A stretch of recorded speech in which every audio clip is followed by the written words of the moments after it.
हाँ तो बच्चों, पिछली जो 3 क्लासेज ऑनलाइन हुई है वो व्यवस्थापिका के बारे में हुई है। आज हम ये बताएंगे कि व्यवस्थापिकाएं अपनी स्थिति महत्व को कम क्यों कर रही है, या व्यवस्थापिका का पतन या अवनीति के क्या कारण है। आजकल ये माना जा रहा है कि संसद या व्यवस्थापिकाओं का पतन हो रहा है। लॉर्ड ब्राइस ने तो 1825 में अपनी पुस्तक मॉडर्न डेमोक्रेसी में व्यवस्थापिकाओं के पतन की चर्चा की। ब्राइस ने अपने पुस्तक में व्यवस्थापिकाओं का रोग विज्ञान समझाने का प्रयास किया है, अर्थात उसने उन रोगों व कारणों की खोज का प्रयास किया है जिनसे व्यवस्थापिकाएं पीड़ित होकर पतन की ओर जा रही हैं। आज माना जाता है कि संसदों का युग लद गया है, नौकरशाही की विजय हो रही है और कार्यपालिका या कैबिनेट की तानाशाही स्थापित हो चुकी है। व्यवस्थापिकाओं के पतन से क्या तात्पर्य है कि सीवीहर के अनुसार व्यवस्थापिकाओं ने अपनी शक्तियां, कार्यकुशलता व सम्मान को बनाए रखा हो तो इनमें वृद्धि कर ली हो, ऐसा संभव है। फिर भी उनका अन्य संस्थाओं से सापेक्ष रूप से इन सभी पहलुओं में पतन हुआ है, क्योंकि अन्य संस्थाओं ने अपनी शक्तियां बढ़ाकर अपना दर्जा सुधार लिया है। यदि व्यवस्थापिकाओं के स्थान या कार्यप्रणाली का सामान्य सर्वेक्षण किया जाए तो सहज ही कहा जा सकता है कि कार्यपालिका की शक्तियों के संदर्भ में इनकी काफ़ी अवनति हुई है। वर्तमान शताब्दी का एक लक्षण और प्रवृत्ति यह रही है कि राजनीतिक संस्थाओं का विकास इस तरह हो रहा है जिसे कार्यपालिका शक्ति में अभूतपूर्व वृद्धि हो गई है।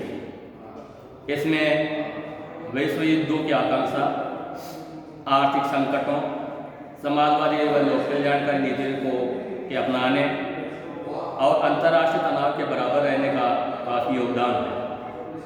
अब कार्यपालिकाएं ऐसे काम कर रही हैं,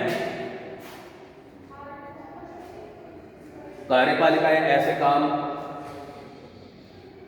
कर रही हैं जो पहले नहीं करती थी। कार्यपालिका की शक्तियों में वृद्धि का कारण यह नहीं है कि इसने व्यवस्थापिका से कुछ शक्तियां छीन ली हैं। वास्तव में आधुनिक व्यवस्थापिकाएं तो पहले से कहीं अधिक कार्य करने लगी हैं तथा लंबे लंबे अधिवेशनों में बैठने लगी हैं। केसीवीहर ने ठीक ही लिखा है कि निरपेक्ष दृष्टि तो व्यवस्थापिकाओं की शक्तियों में वृद्धि हुई है, किंतु कार्यपालिका के सापेक्ष या मुकाबले में उनकी शक्तियां करीब करीब सभी पहलुओं में कम हुई है। विधानमंडल की अवनति या पतन के कुछ मुख्य जो कारण हैं उनको आप सुन लीजिए। पहला है कार्यपालिका के कार्यों में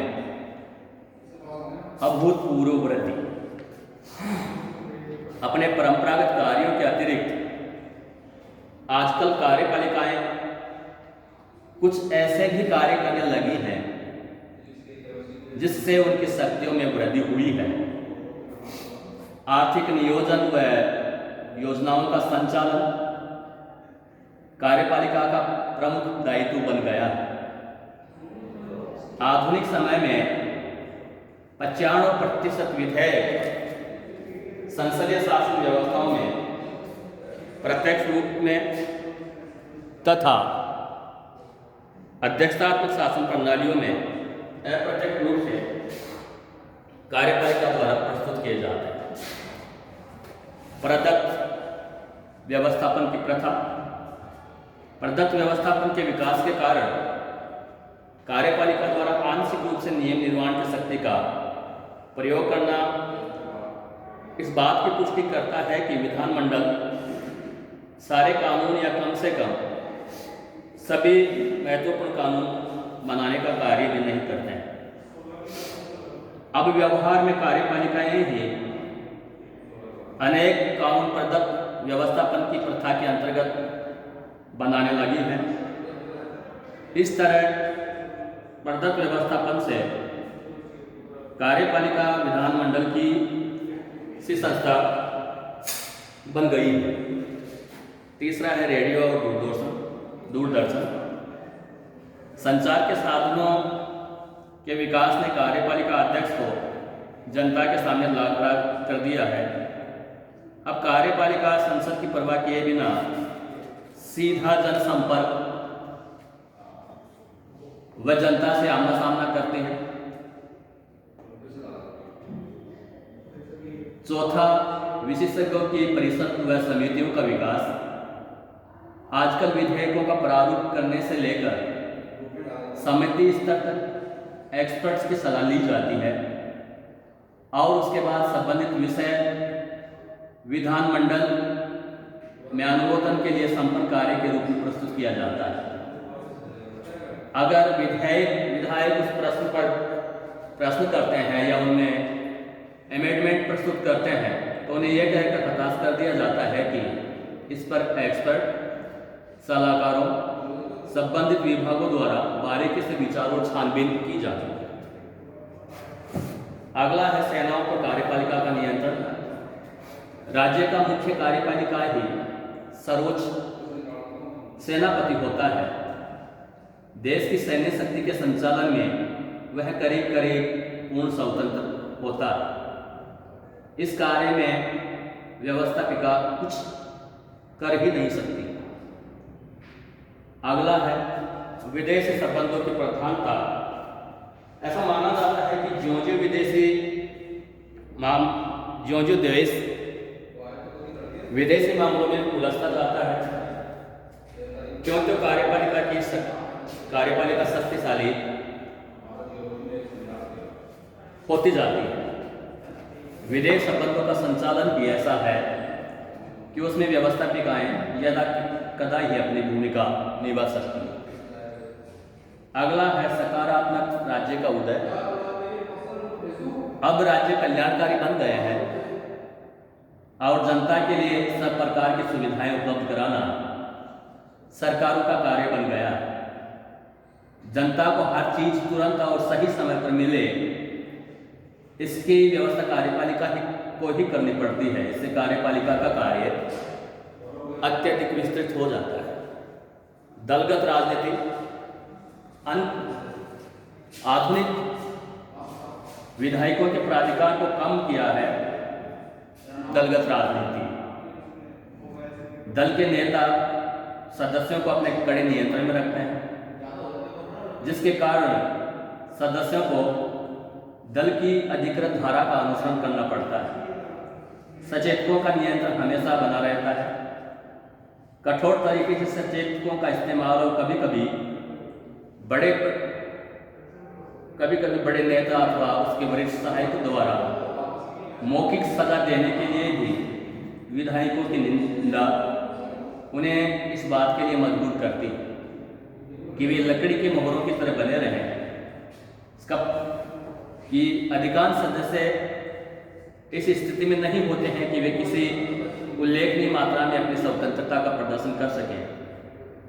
जो एक भारतीय सांसद ने यहाँ की एक विशेषकर सत्तारूढ़ दल की स्थिति के बारे में कहा कि वह विश्व के अन्य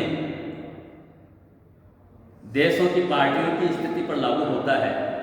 दल के स्वामियों द्वारा मांगी गई कीमत बहुत अधिक है। वहाँ हरेक को आत्मसम्मान को भूलने के लिए तैयार रहना चाहिए, टिकट के लिए लाइन में खड़ा होना चाहिए और स्वतंत्र निर्णय जैसी चीज़ों को भूल जाना चाहिए। हालांकि अगर इसका मूल्यांकन किया जाए तो यह सही है कि विधायकों की शक्तियों में और स्थिति में कमी आई है, लेकिन इस स्थिति का बोध उनके निधन के रूप में नहीं किया जा सकता। विश्व के सभी देशों में विभिन्न मात्राओं में प्राधिकार के साथ विधायिकाएं कार्य कर रही हैं। हास या पतन का आरोप एक विवादास्पद विषय है। ब्लेडेन ने ठीक ही लिखा है, जबकि विधायिकाओं का हास नियम निर्माण के कुछ पहलुओं से संबद्ध हो सकता है, लेकिन संप्रेषण माध्यमों के रूप में सभाओं के हास को बहुत कठिनाई से ही स्वीकार किया जा सकता है। धन्यवाद। आज इतना ही। कल जो अपनी क्लास होगी उसमें कार्यपालिका के बारे में